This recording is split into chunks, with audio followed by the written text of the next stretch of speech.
Good evening, Mayor Santos and members of the City Council.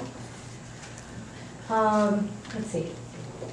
Gabe's actually gone through a number of things. My role today is just to talk about a little bit more about the framework which within we are working, and then we'll ask the architects to come up and talk to you about where we are in the design process, given all of the feedback that we've gotten so far. So just very quickly, Kathleen had gone through this, but going back to the specific plan goals for the transit-oriented development specific plan, a lot of the goals are really around trying to create a vibrant place right around the BART station, activating the streets, making sure that pedestrians were out in the street, and that the safe place, making sure we're connecting the BART area back into the downtown, trying to create a there in the downtown area, providing support for the retail that is in the downtown area. And so that's really what a lot of these goals are.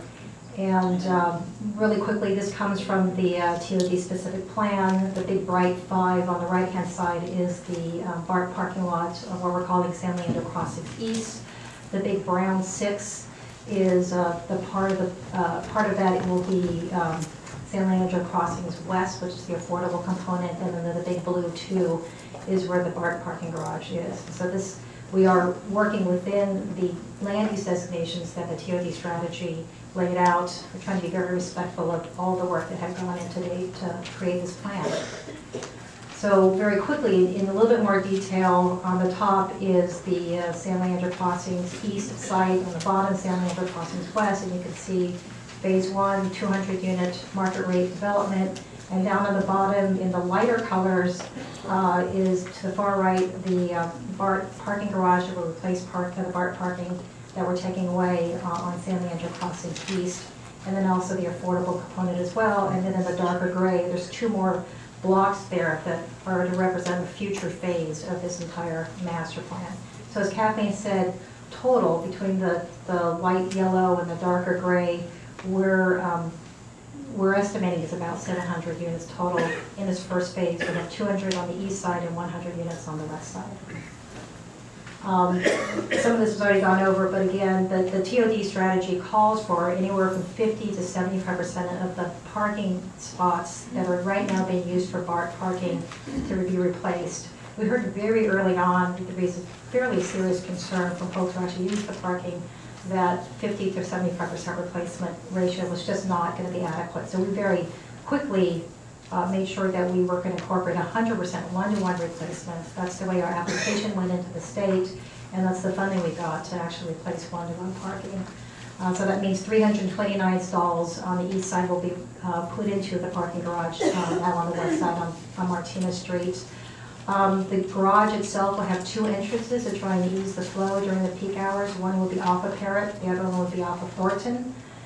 And the garage will be built before construction on the east parking lot starts. So we will make sure that those parking spaces are replaced before any of them are taken away. And the other thing I would say is that the city and BART are in the process of having conversations about preparing an access plan for the entire area. BART is very, very interested in, and I think the city as well, trying to figure out how to get patrons to BART without having them come by car. And so this is a larger plan than specifically our particular project. It's really the half-mile radius. And BART's very excited about trying to figure out how to do that, and is willing to bring resources as well to that plan. Very quickly on phase 1 on the west side, on the west side, next to the BART parking garage would be a 100-unit development. It would house 100 homes in 1, 2, and 3 bedroom units for families and individuals who are considered low and very low income. So you can see on the bottom, their incomes would range, if they were to move in today, from about $22,600 to about $46,500 for a family of 4. We're also proposing about 5,000 square feet for community serving use. And one of the ideas we have is a child care facility. We know there's some studies that need to be done related to that, and we're actually open to suggestions from the City Council about what other community serving uses might make sense for that space.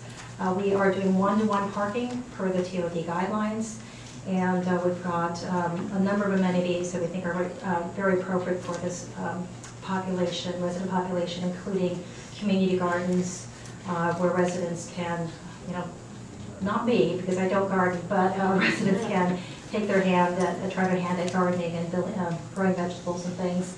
We also have some active, both indoor and outdoor space for after-school programs, community meetings. We have lots of resident potlucks. Food is a big thing in our development, so we've got lots of great space for residents to partake. And just really quickly, some folks wondering if 22,600 up to 46,500, what is that? And what we did is we did a little Craigslist search of jobs in San Leandro that fall within this income range. And so you can see a whole wide range of folks. And to quote Don Turner, our founding president of Bridge, he characterizes these kinds of jobs as the backbone of our economy. These are the folks that keep our buses running, they keep our children safe and educated. These are folks who are very, very important to make sure they are living in our community and providing services for the community as well. So we feel very strongly about making sure that there's an affordable home for folks in San Leandro within this income range. On San Leandro Crossings East, as I mentioned, it's a 200-home apartment building.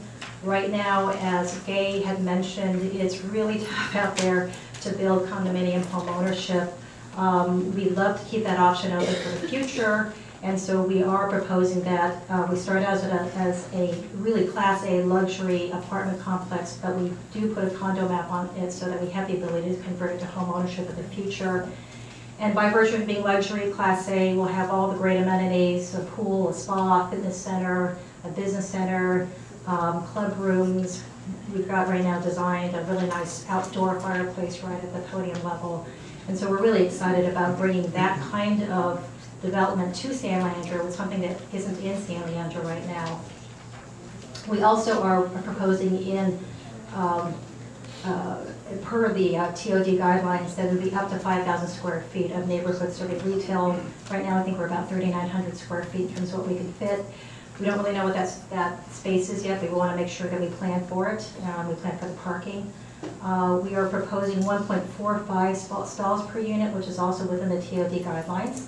And you can see that right now, if we were opening today, the rent would be from $1,300 for a studio up to $2,000 for a two-bedroom apartment. So you can see it is a very high level of amenity what we're talking about.